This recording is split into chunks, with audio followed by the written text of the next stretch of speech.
For a session presented by Travelport, please welcome the Senior Vice President of Product for Travelport, Fahim Khan, in conversation with Skift Studio Vice President Jeremy Kressman.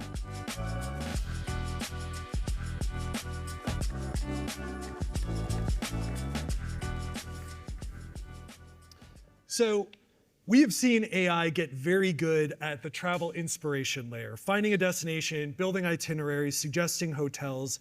But the moment a traveler says, okay, I want to book that, that's where things get complicated. I'm joined today by Fahim from Travelport. His argument is that the execution layer is where AI-driven inspiration travel actually wins or loses. So Fahim, tell me, we've got all of these tools now for AI trip inspiration. Choose your LLM, Gemini, Claude, whatever, what have you. What happens when I say, okay, I want to go to Lisbon, let's book this? What is Travelport solving that none of these AI layers is dealing with right now? Cool. Well, first of all, it's a pleasure to be here. I'm a big fan of Skift, so being able to talk here is fantastic. So I'll break that into three if I can. Sure. Ultimately, a lot of work happens in that discovery phase, in that booking phase, and I'll talk about some of the partnerships that we're doing as well. So the way in which we're trying to solve that problem or attack that problem as Travelport, being the GDS that sits underneath many of the travel brands that you know within the industry, first and foremost is on the discovery part. So when it comes to AI, what we've seen over the last 18 months or so is that the way in which people are searching has changed. So it's been referenced quite heavily in this conference, in this summit so far.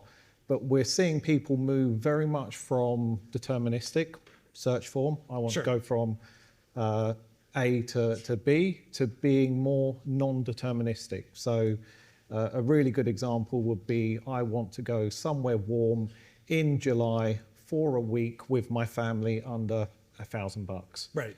So more attribute-based. More attribute-based. So what that's driving is a load of uncertainty in terms of how people will interact with us and other travel suppliers.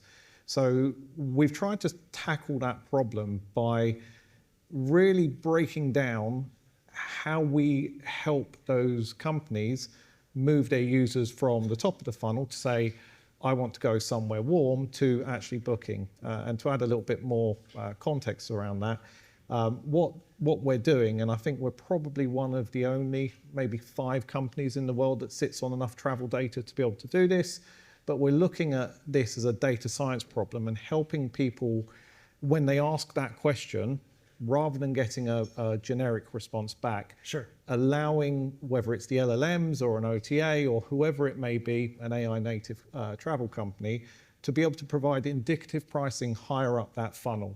Because the higher up the funnel you give a price, the more chance there is of someone converting, because they'll be interested, they'll stay within your flow and they'll move down. So that's an active problem that we're tackling now.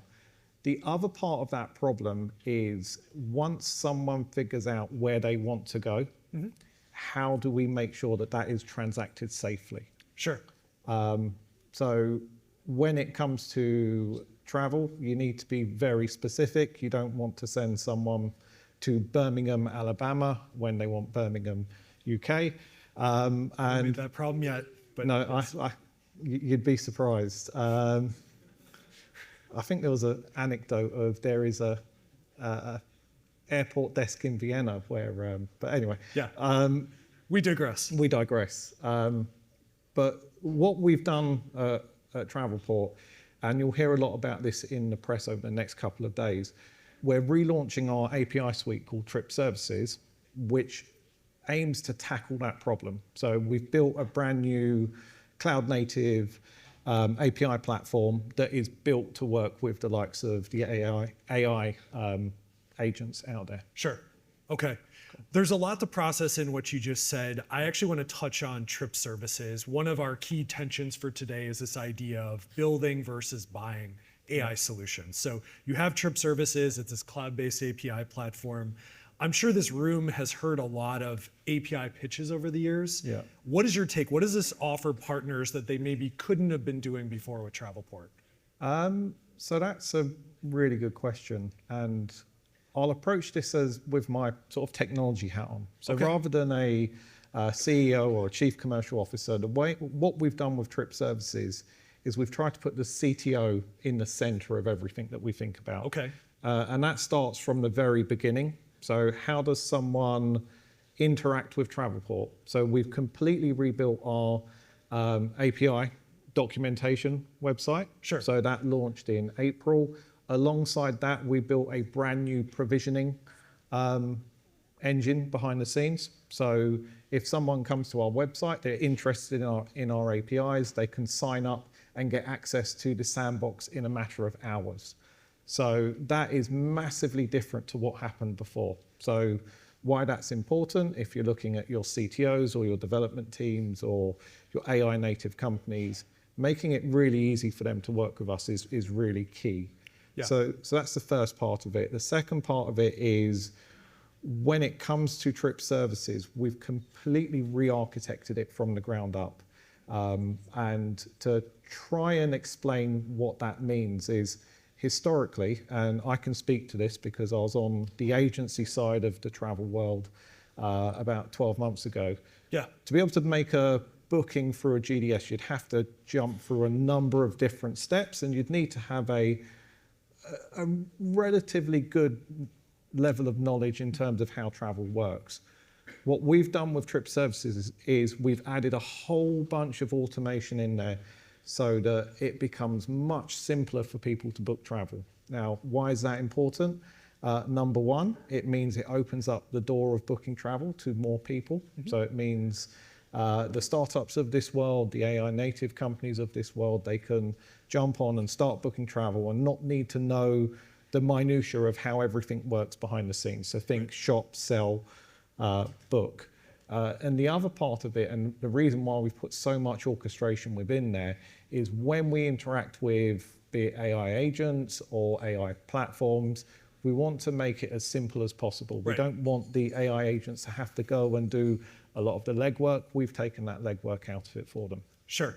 So there's a lot of layers to this. There's so many things I want to ask you, Fahim. I'm curious if you've seen results of people working with Trip Services, even just an example of what someone has built with this. How long did it take them, and if there's any outcomes you can share? I'll give an air example, and I'll give a hotel example. Okay. So to start with an air example, we're working with a travel seller that is what I'd call a new entrant to the travel space. And what they're doing is they're providing travel services to your new banks of the world and so on and so forth.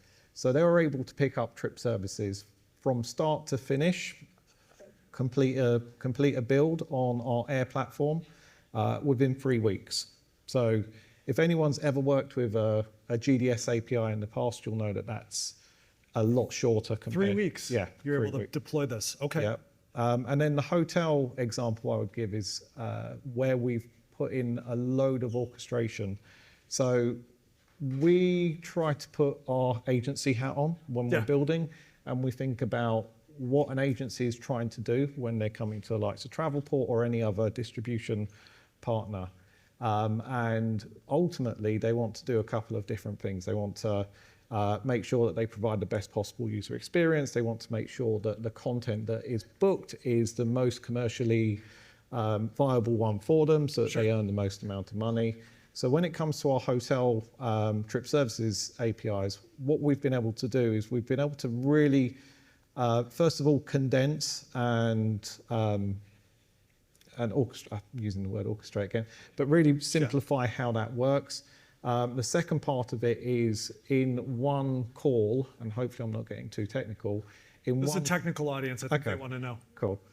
In one call, you're able to ask for all of the properties, live availability, you get your images back in the one call, and you can be very specific around which hotels you bring back. So whether they are consortia rates, whether they are corporate negotiated, whether they're commissionable or not. Yeah. Now, what that means for an end user, and we've had a company do this, is they're able to really tightly manage what properties they put in front of their user on that first page. So if it's a Yeah. corporate, if it's a TMC, it's usually going to be Yeah. corporate negotiated for that particular customer. Or if it's an OTA, making sure that the most profitable rate is the one that's seen first, and so on.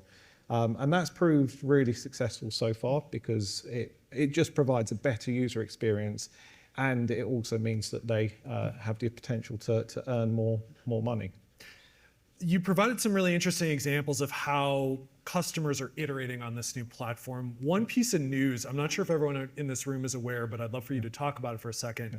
You've recently partnered with Anthropic and Cognizant on a new solution. If you could talk a little bit about what that does and what it's going to help unlock for people and how that maybe pairs with trip services if it does. Cool. So yes, we've partnered with Anthropic and Cognizant. So as long as I've been at Travelport, we've used AI during our development cycle. Our engineers generate code in certain instances, not everywhere, but in certain instances, and they have the ability to approve or reject and move it in and work with it that way. What our partnership with Cognizant and Anthropic will hopefully enable us to do is partner with two companies that have been doing this at scale for a very long time, so that we can get insight and learnings from how we can improve our code velocity through AI. So that's the first part. The second part then comes down to, and the part I'm really excited about as a product person rather than an engineering person, is those use cases, working with the likes of Anthropic to figure out, okay, what are you seeing? What are the problems that you're looking to solve when it comes to travel? How can we then tie back into that? And I spoke at the start of a few minutes ago about how we've seen travel discovery changing, and we've seen more people starting at an LLM opposed to traditional search forms. Getting that insight, being able to learn firsthand what those challenges are and how we can solve for them is something I'm personally genuinely really excited about. Yeah. There's a lot of really interesting innovation happening here. I think we're going to end it there. Fahim, thank you so much for joining us on stage. If anyone would like to catch up with him, please have a chat and learn more about what Travelport's up to. Thank you. Cool. Thank you.